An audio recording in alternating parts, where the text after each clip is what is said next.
Memory అంటే జ్ఞాపక శక్తి.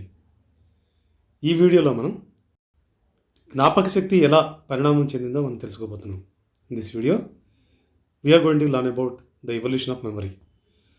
So evolution of memory అంటే సబాటమిక్ పార్టికల్స్ నుంచి హ్యూమన్ బ్రెయిన్ వరకు ఎలా మెమరీ ప్రాసెస్ అనేది ఎలా ఇవాల్వ్ అయింది అనే విషయాన్ని మనం తెలుసుకోబోతున్నాం. మెమరీ అంటే it is not only a physiological mechanism of brain or nerve cell. It is the function of universe. It is the function of subatomic particles. It is the function of atoms. And it is the function of nerve cell and brain. First we will see the definition of word memory. Memory is the ability to capture the information from external environment or internal environment, store it and reconstruct it later. అంటే ఏదైనా సమాచారాన్ని మన బాహ్య ప్రపంచం నుంచి కానీ లేదా మన శరీరంలో అంతర్గతంగా ఉన్న అంతర్గత ప్రపంచం నుంచి ఇన్ఫర్మేషన్ని లేదంటే సమాచారాన్ని గ్రహించి నిల్వ చేసి తర్వాత పునరుద్ధరించడాన్ని మెమరీ అంటారు. ఈ వీడియో చూడకముందు వరకు మీరు మెమరీ అనే పదం అంటే జ్ఞాపక శక్తి అనే పదం ఈ కేవలం మన బ్రెయిన్కి సంబంధించిన పదంగానే మీరు భావిస్తూ ఉండొచ్చు. Does this activity of memory ఈ సోల్లీ బిలాంగ్స్ టు బ్రెయిన్ అనే ప్రశ్నకు మనం సమాధానం వెతకాలంటే ఈ లాస్ట్ వరకు ఈ వీడియో చూడండి. Will see the evolutionary trends of memory down from inanimate world to animate world. First will see the memory mechanisms in subatomic particles. మనకి సబాటమిక్ పార్టికల్స్ చూసాం కదా, ప్రోటాన్స్, న్యూట్రాన్స్, ఎలక్ట్రాన్స్. ఈ సబాటమిక్ పార్టికల్స్లో they have their own intrinsic mechanism of carrying charges. అంటే ప్రోటాన్స్లో positive charge ఉంటుంది, ఎలక్ట్రాన్స్లో negative charge ఉంటుంది, న్యూట్రాన్స్లో ఛార్జెస్గా ఉంటాయి.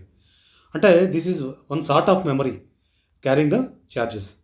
సో ఈ మెకానిజం మనం ఈ మెమరీని అటామిక్ లెవెల్ వరకు ఎక్స్టెండ్ చేసినప్పుడు యాటమ్స్లో రియాక్షన్ స్పెసిఫిసిటీ అనేది చాలా క్లియర్గా చూడొచ్చు మనం. అవేంటంటే ఎలక్ట్రోపాజిటివ్ ఎలిమెంట్స్ అంటే పీరియాడిక్ టేబుల్లో electropositive elements always reacts with electronegative elements. So chemical bond అనేది ఈ స్పెసిఫిసిటీ అంటే ఈ స్పెసిఫిక్ క్యారెక్టర్ వల్ల ఇంట్రెన్సిక్గా ఇన్నరెంట్గా ఉంటుంది. తర్వాత ఈ హెవియర్ ఎలిమెంట్స్, మనం లైటర్ ఎలిమెంట్స్లో కెమికల్ రియాక్షన్ ఉంటుంది, హెవియర్ ఎలిమెంట్స్లో న్యూక్లియర్ యాక్టివిటీ ఉంటుంది because of it's heaviness in nucleus. అంటే న్యూక్లియస్లో జరిగే మెకానిజం అంటే మనకి ఈ సబాటమిక్ పార్టికల్స్ స్పెసిఫిక్గా న్యూక్లియస్లో న్యూట్రాన్స్లో జరిగే రియాక్షన్స్ న్యూక్లియర్ రియాక్షన్స్కి మెయిన్ రోల్ ప్లే చేస్తాయి. తర్వాత ఇదే మెమరీ ప్రాసెస్ని మనం బయలాజికల్ మాలిక్యూల్స్లో కూడా ఎక్స్టెండ్ చేసినప్పుడు specific biomolecules, certain types of biomolecules they used to interact with each other. So they combine to form living organisms. For example, మనం DNA తీసుకుందాం. DNAలో నైట్రోజన్ బేస్ మనం ATGC. సో జీసీలో 3 హైడ్రోజన్ బాండ్స్ ఉంటాయి, ATలో 2 hydrogen bonds ఉంటాయి. ఇలా మనకి chemical reactivity and types of wands and number of wands అనే ఆధారంగా మనం చూసినప్పుడు మెమరీ అనేది it has started from subatomic particles to atoms and through molecules, and then finally it is expressed or it is manifested in the highest form of, that is physiological memory in human beings. Not only human beings, all animals that are carrying brain. స్పెసిఫిక్గా brain evolve అయిన organisms అన్నింటిలో memory అనేది ఒక ఇన్నరెంట్ mechanism.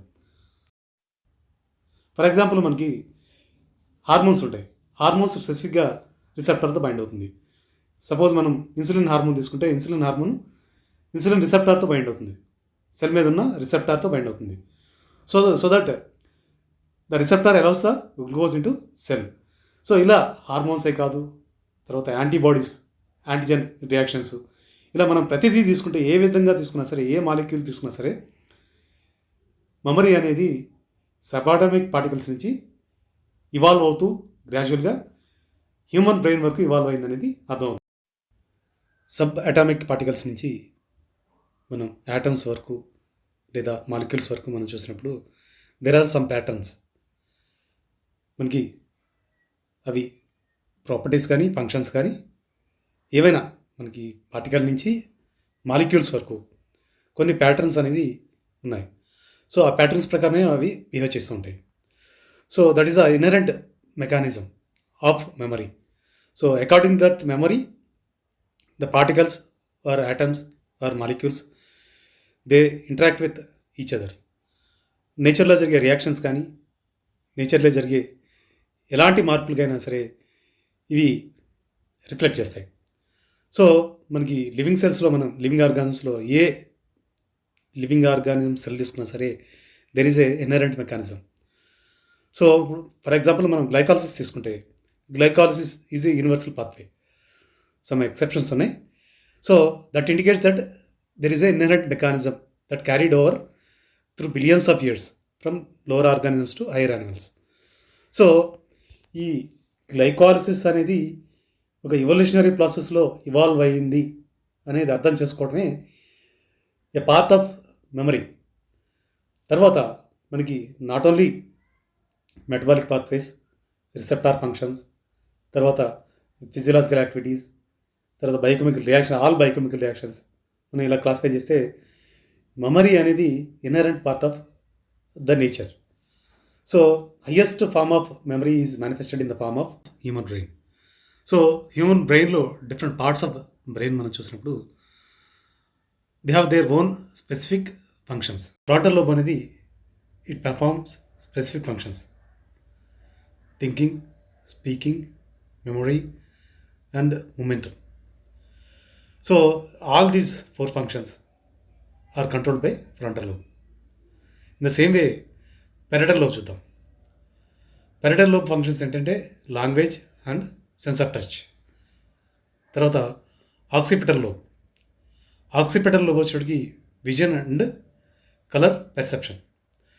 So next cerebellum, balance and coordination. తర్వాత next part of the brain stem, breathing, heart rate and temperature. తర్వాత temporal lobe, hearing, learning and feelings. So different functions different parts of బ్రెయిన్కి assign చేయబడ్డాయి అనే విషయం అర్థమైనప్పుడు మనకు అర్థమవుతుంది. అదేంటంటే memory is a inherent mechanism and universal mechanism that is carried out through billions of years and it is manifested in the form of human brain evolution. Human brain is as complex as universe అంటారు. అంటే మనకి the complexity of human brain is equal to the complexity of universe. ఇక్కడ మనకి సైంటిస్టులు the brain కెపాసిటీని కొన్ని ఇప్పుడు వరకు సెన్సిబుల్ ఎక్స్పెరిమెంట్స్తో ఎస్టిమేట్ చేసింది ఏంటంటే it can able to store the information that is around 10 terabytes to 100 terabytes. అంటే ఇప్పటి వరకు సెన్సిబుల్ ఇన్స్ట్రుమెంట్స్ మనం పెర్సీవ్ చేసింది 100 terabytes వరకు బ్రెయిన్ ఇన్ఫర్మేషన్ స్టోర్ చేయగలదని. బట్ ద ఫర్దర్ గెస్సింగ్ ఏంటంటే అప్ టు 2.5 petabytes. 2.5 petabytes అంటే ఎంత హ్యూజ్ ఇన్ఫర్మేషన్ చూడండి. 1 terabyte is equal to 1000 gigabytes or 1 million megabytes. అలానే 1 petabyte is equal to 1000 terabytes. అంటే ఎంత హ్యూజ్ ఇన్ఫర్మేషన్ మన బ్రెయిన్లో మనం స్టోర్ చేసుకుంటాం. తర్వాత థౌజండ్స్ ఆఫ్ కంప్యూటర్స్ కావాలి మనకి. థౌజండ్స్ ఆఫ్ కంప్యూటర్స్ మన బ్రెయిన్లో ఇన్ఫర్మేషన్ ఎన్క్రిప్ట్ చేయాలంటే థౌజండ్స్ ఆఫ్ కంప్యూటర్స్ కావాలి. So this is the magnanimity of memory. ఈ వీడియో మీకు నచ్చినట్లయితే, అలానే ఇలాంటి ఇన్ఫర్మేటివ్ వీడియోస్ మరిన్ని కావాలంటే ఈ ఛానల్ని సబ్స్క్రైబ్ చేయండి, లైక్ చేయండి, షేర్ చేయండి. ఆ పక్కనున్న బెల్ ఐకాన్ కూడా యాక్టివేట్ చేసుకోండి.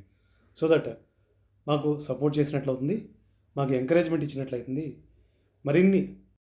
మరిన్ని మంచి వీడియోస్ చేయడానికి మాకు ఎంకరేజ్మెంట్ ఇచ్చినట్లు అవుతుంది. Thank you.